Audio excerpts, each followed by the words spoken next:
Hello అండి, అందరికీ నమస్కారం.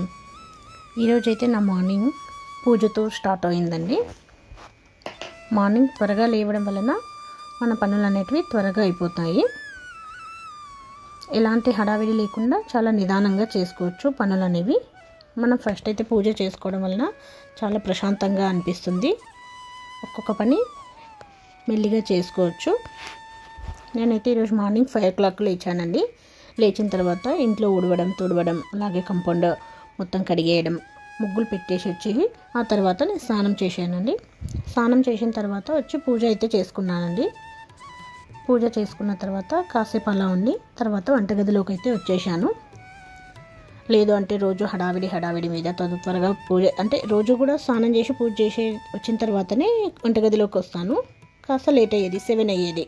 కానీ ఈరోజు కొద్దిగా త్వరగా లేవడం వలన పనులు అయితే త్వరగా అయిపోతున్నాయి. 6 లోపల పూజ అయిపోయింది. ఆ తర్వాత వంటగదిలోకి వచ్చి మెల్లిగా అయితే వంట పెట్టేస్తున్నాను. ఫస్ట్ అయితే అన్నం పప్పు చేస్తానండి. అవి పెట్టేసిన తర్వాత టిఫిన్ పెట్టేస్తున్నాను.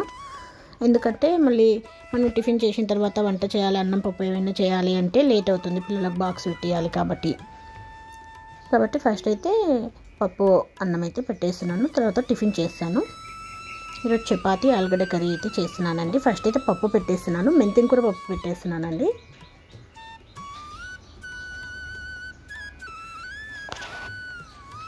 పచ్చిమిరపకాయలు వేసి పప్పు అయితే చేసేసానండి.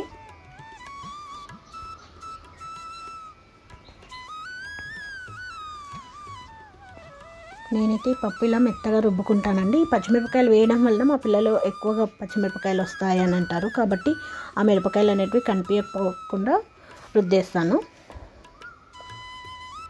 ఇలా మెత్తగా చేసుకున్న తర్వాత పోపు అయితే పెట్టేసుకుంటున్నాను. మెంతికూర పప్పు అయితే చాలా బాగుంటుందండి. మనకు చిన్న ఆకులు వస్తాయి చూడండి, పెద్ద ఆకులు కాకుండా మెంతికూర చిన్న ఆకులతో చాలా టేస్టీగా ఉంటుంది మెంతికూర పప్పు. కంపల్సరీ వారంలో 2 సార్లు ఆకుకూర పప్పు అయితే చేస్తాను. మిగతా రోజైతే ఒట్టి రెడ్ పప్పు అయితే చేస్తుంటాను. మా ఇంటి అయితే కంపల్సరీ పప్పు అయితే ఉండాల్సిందే. ఒక కూరగాయ పప్పు అయితే కంపల్సరీ ఉంటుంది. పప్పు అయితే కంప్లీట్ అయిపోయిందండి. అవతల అన్నం కూడా చేసేసాను. ఆ తర్వాత కర్రీస్కి అయితే కట్ చేసుకుంటున్నాను. ఆలుగడ్డకి టమాటాలు కట్ చేసుకుంటున్నాను. ఫస్ట్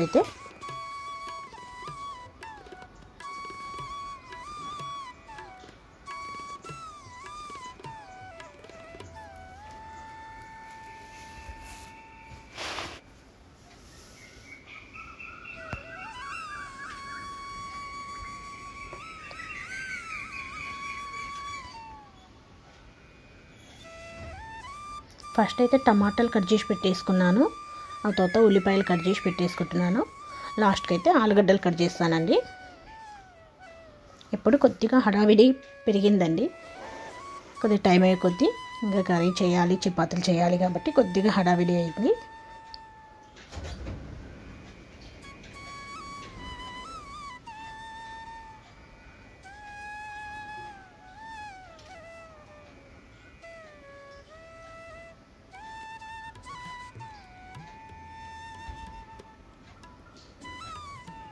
ఇదైతే ఫాస్ట్ ఫార్వర్డ్లో పెట్టానండి కాబట్టి మీకు అంత అలా స్పీడ్గా కనిపిస్తుంది. ఆ తర్వాత ఆలుగడ్డ కర్రీ అయితే అన్నీ కట్ చేసి పెట్టేసుకున్నాను, కర్రీకి సంబంధించినవి. ఆ తర్వాత ఒక బాండి పెట్టేసుకొని అందులో ఆయిల్ వేసి ఉల్లిపాయలు కరివేపాకు అయితే ఫస్ట్ వేసి వేయించుకుంటున్నాను. అవి కొద్దిగా కలర్ చేంజ్ అయ్యే వరకు వేయించుకున్న తర్వాత అల్లం వెల్లిపాయ పేస్ట్ అవి వేస్తాను. అల్లం వెల్లిపాయ పేస్ట్ అనేది ఆయిల్లో కొద్దిసేపు మగ్గాలి. అది ఫ్రై అయితే బాగుంటుంది. తర్వాత పసుపు వేస్తున్నాను.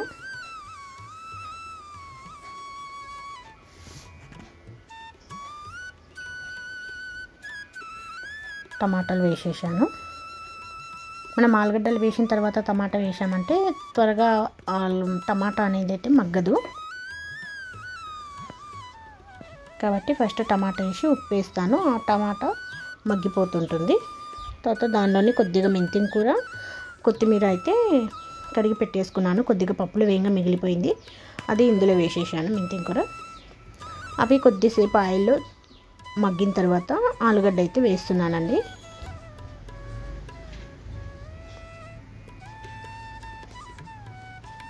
ఇటు కర్రీ పెట్టేస్తూనే అవతలైతే చపాతీ పిండికైతే తడిపేసుకుంటున్నానండి. లేట్ అయిపోతుంది కాబట్టి, లేట్ అంటే కూడా ఏమంత టైం కాలేదండి, 7:30 అలా అవుతుంది అప్పటికైతే టైము. ఇంకా పిల్లల హడావిడి ఎలా ఉంటుందండి, అయ్యిందా అని అడుగుతూ ఉంటారు.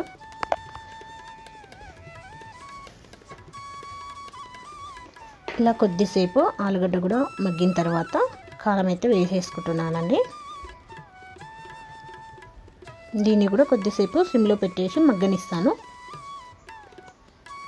అందరూ ధనియాల పొడి అయితే లాస్ట్కి వేస్తారు, కానీ నేనైతే ఇప్పుడు వేసేస్తానండి. ఎందుకంటే ఆ కర్రీలో కొద్దిగా నూనెలోనే మగ్గాలి కదా ఇవన్నీ మసాలాలు, కాబట్టి నేను స్టార్టింగే వేసేస్తాను.